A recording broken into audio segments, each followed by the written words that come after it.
Welcome back, everyone, to another episode of Making It with Mazel here ahead of the NACL 2026 Summer Split. I am joined by none other than the returning support role swap GOAT, Minui. My man, you're back in the NACL. You've been grinding. I saw you there in Tier 3 as well. Being back is awesome, so glad to be back. I like to hear it. Now, what does it mean to you to be in the NACL, to be playing in Tier 2, to be pushing up to that Tier 1 as a person, as a player? What is that feeling like in general? Uh, to be honest, it's like not too much different because even though I haven't been playing in the tier 2 space, I think I've still hung out a lot with my friends who are in tier 2 or tier 1, and I've also been playing in decent amount of scrims with them in the off season or just in general, just talking to them about the game, and also like playing in CLOL with Joey and Armao there and Rosethorn. Like I think everyone has had a good enough experience for me to continue to stay growing. So I mean, coming back is awesome, but I feel like my goal isn't exactly on tier 2 right now. Like it's awesome to be back, but this is more, I'm treating this more as like a stepping stone to go to tier 1 because I want to go to tier 1, but Mm-hmm. if I don't get the opportunity, I think finishing up my last year in school would also be fine. Yeah. And that being said, coming back into the sphere, the support role swap we've already talked so much about, but you really made waves last time you were in Tier 2 at that support role. I think you really shocked and made a lot of us proud on the broadcast, at least. What have you been working on to make yourself even better coming into another NACL split? I think now that I've been in the league for a bit, I think up until I stopped playing, I was kind of like the player who's played the most NACL games, which is Hmm. like cool, but also like it's kind of like, oh, I never made it to tier 1. So at this point, like I'm kind of like a veteran, and so the past I think year, I played top, and then I played ADC back for UCI for this past year, Hmm. and I've been really working on like being a leader and how to elevate those around me. Like I want to make sure that my passion and how I see the game and how I approach the game is like able to influence everyone else to try their hardest. So that's probably what I've been working on the most. Okay. Do you mind going into specifics on like how you feel like you've accomplished that, or you do accomplish that? Do you reach out to your teammates? Do you try to keep those communication lines open, or how do you go about those kinds of things? I think in a lot of my teams, I'm very like uh I guess kind of emotional, but it's like I'm not like inspired emotional where I'm just like calling everyone dumb and like just shut up. Like I'm more like, hey guys, like I really don't like how this game is being played. Like frustrations like will be said. I'm very direct and I'm very like I don't know. I'm very honest with people. Like I don't like to beat around the bush. Like hey, like you shouldn't be doing this. I'll just tell them my feelings, how I feel like the sequences should be played out, and then we'll have a conversation there. And then I like to get their views, and then I like to have everyone's views together to make sure that everyone's being heard. So that's how I feel like my leadership is kind of like, Okay. yeah. Yeah, I like that. And I think it's really powerful, especially in Tier 2 teams, but even in Tier 1 teams, to have that kind of leadership. That being said, though, for you, I mean, like you were saying, you've played a lot of NACL games. You've been grinding this situation for a while now. What kind of keeps you going? What's the motivation for you? What's the thing driving you behind the curtains? Well, number one, it's for sure the love for the game. I think I love uh, League of Legends itself, and I also really like competing and just winning in general. And honestly, if in my previous splits I wasn't always like one win off finals, um, I probably wouldn't be as motivated to continue because I would feel like my skill level just probably isn't there. But there's been so many splits where there's always just one game or like one situation that could have gone better and we could have made finals and maybe even win. That I feel like I'm not gonna say regret because like we don't regret things that happened in the past, but I just feel like uh I've been in the situations where I can be really good and I think I can go to the next level. So I think that's probably what's pushing me the most right now. Okay. What do you think the biggest, besides the leadership and some of the personal growth and stuff, what do you think the biggest difference between past Minui in Tier 2 and current Minui is going to be? Mm, I think Well, obviously I wanted to win back then too, but I feel Hmm. like my drive to win now might be a little bit more than before. I feel like back then, because I was kind of doing this full time instead of being in school, I was my emotions and my time commitment was kind of okay being like, oh, I still have some time even if I don't win this split. But like now it's more like I have to win or I have to try to do really well for this to be even worthwhile. So I think probably like yeah, I think I'm just more will to win Yeah. this time around. And I know those are hard conversations to have with yourself, and this is all about trying to make it as an aspiring pro. How did those conversations come along for you? Like, I know you're saying finish school and those kinds of things, but like, how did you come about giving yourself a timeline and kind of changing those thoughts a little bit? Mm. Well, I started off asking my mom for 2 gap years after high school, which she gave. And then by the end of the second gap year, I believe it was my DSG year, where my first split I did fine. I think I was getting slowly better, but then they ended up picking Tomo up after he got dropped from LCS. So then I had a stint, I think, and then I went back to DSG, and then like we could have done better, but I came into the team a bit late, so the environment was a bit difficult for me to get back into because it was a lot different than the first DSG. So then and during that time, I had already begun community college because um after the first split of DSG, I didn't expect to come back to DSG, so I told my mom like, hey, I think it might be like kind of hard, so I think I'll start school. So I started school then, and then just throughout those 2 years, I've been like, or the 3 years, I've been just doing community college. And then last year, I think Joey approached me. I think I also approached him. Like we both approached each other, and I'm like, hey, I live in LA or in California, and I kind of want to go to UCI because it's been like one of my dream schools since I've grown up. And then he says, yeah, like we're happy to have you. And then I think they just recruited me from there. So then that's how the journey's been. It's like the timeline's been there and some things weren't like there was a lot of close calls, but yeah, ultimately that's where how I Yeah. got here. I like that. What do you as an aspiring pro player, as going to college, everything? What is your daily life like, man? Like, how do you fit all this stuff in a daily basis? Well, okay, so I did have well right now it's summer and I'm not Yeah, doing summer yeah. school and I'm not doing a summer job because I'm doing an ACL, but if I wasn't doing an ACL, I would probably do a summer job. But my when if I was to play for spring, my plan for spring was I had set out a lot of my class schedules to be early in the morning because Mm. I wake up like at a pretty reasonable time, 8 or 9. Oh my God, So not yeah, gamer hours? no. And then all my classes are in the morning, so I would finish then, and then all of my school hour or all of my UCI scrims would be at night because a lot of my teammates have afternoon classes. So I was setting out like the middle of the day, starting from 12 p.m. to like maybe 5 or 6 as NACL time.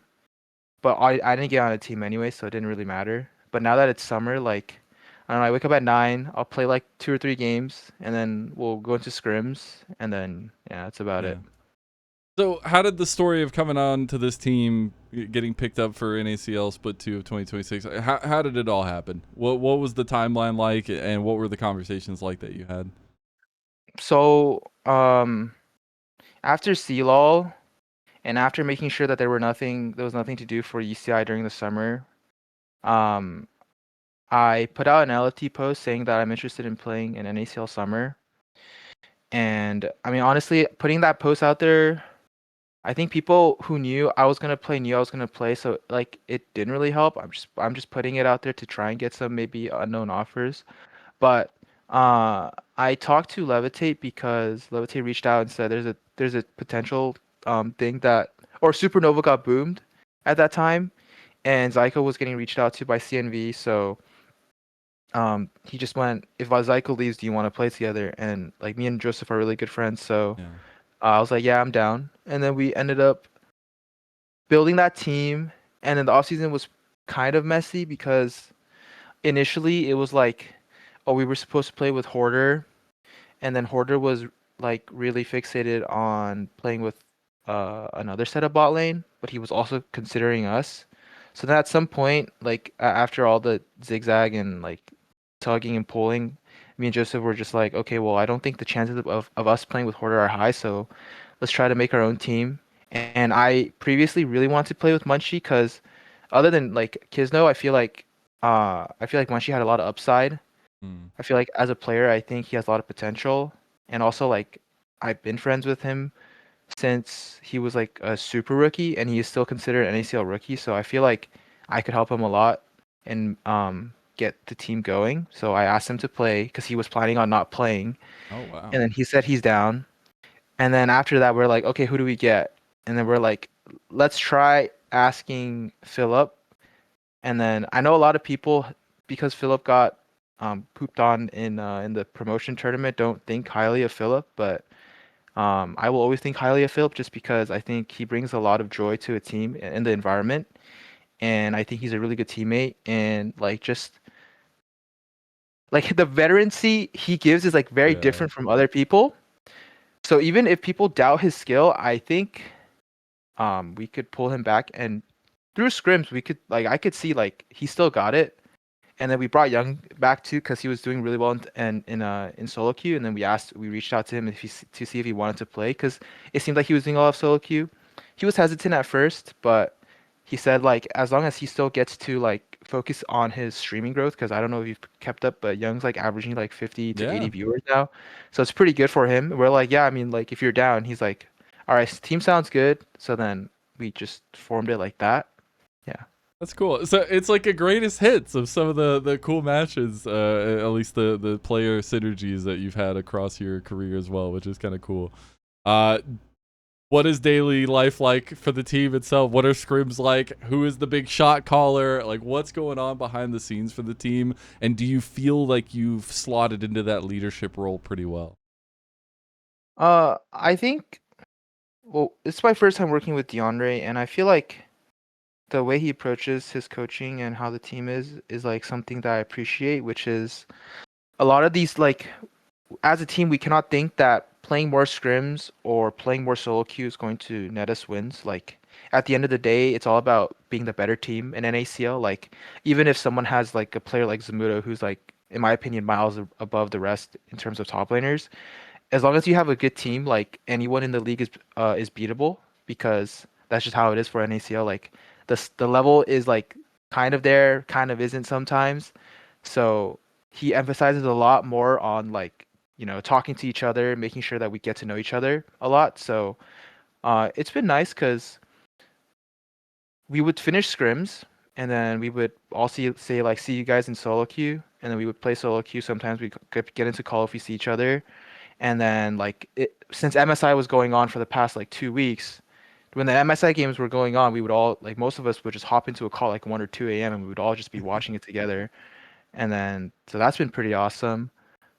I feel like everyone is like we do things outside of just scrim time. So I feel like maybe in terms of that, we're a lot better than other teams. Like we Okay. aren't just like mindlessly playing solo queue after scrims. Like we're actually thinking about what we want to do and how to improve. So yeah. Now, I don't know if you've gotten a chance to look at any of the rosters that you'll be facing off against, but in general for the NACL Summer Split, do you have any thoughts on teams you'll be facing off against? Anybody that you're really looking forward to facing in terms of specific players or teams? Is there anything general you want to talk about the split coming up?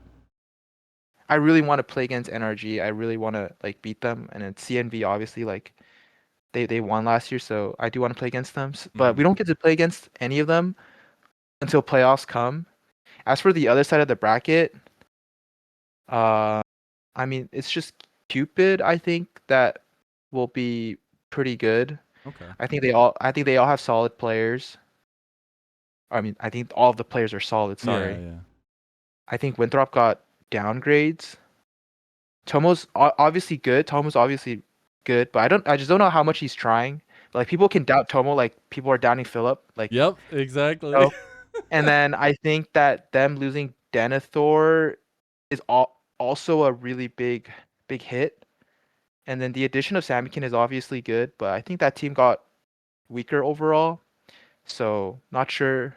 I mean, we'll see in our match against them. Obviously, can't Yeah. disrespect them because I feel like they are all solid players too.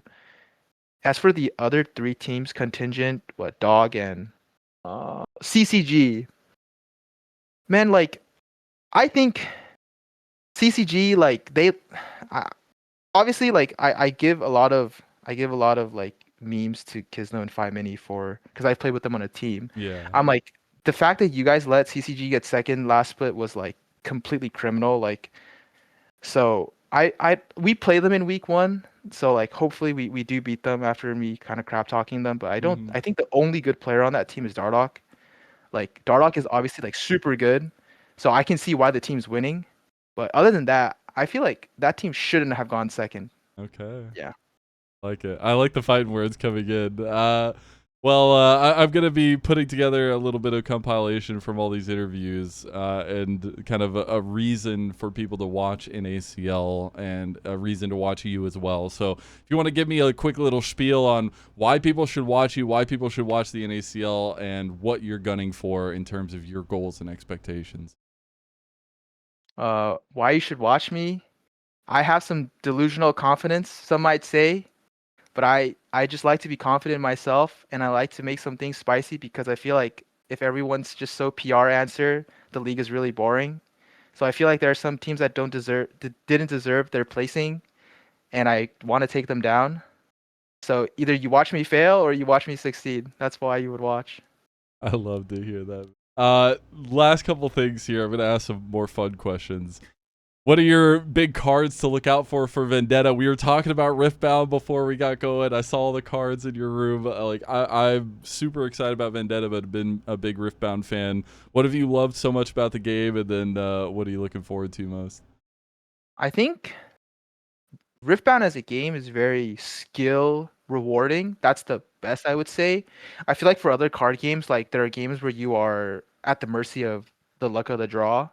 But I feel like in Riftbound, there are a lot of puzzles and lines that you can play out with the cards that you have. So like if you lose the game, it isn't just you most of the times can't just chalk it up to, oh, I drew bad.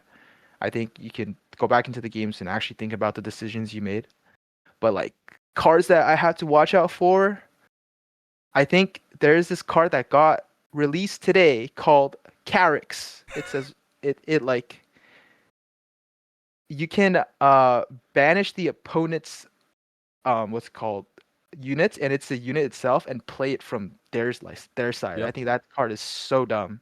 yep. And depending on what they do for the ban list, like if Starcross doesn't get banned, then I think empowered cards will be a little bit worse. But if Starcross gets banned, then I think the empower system might actually be really, really good.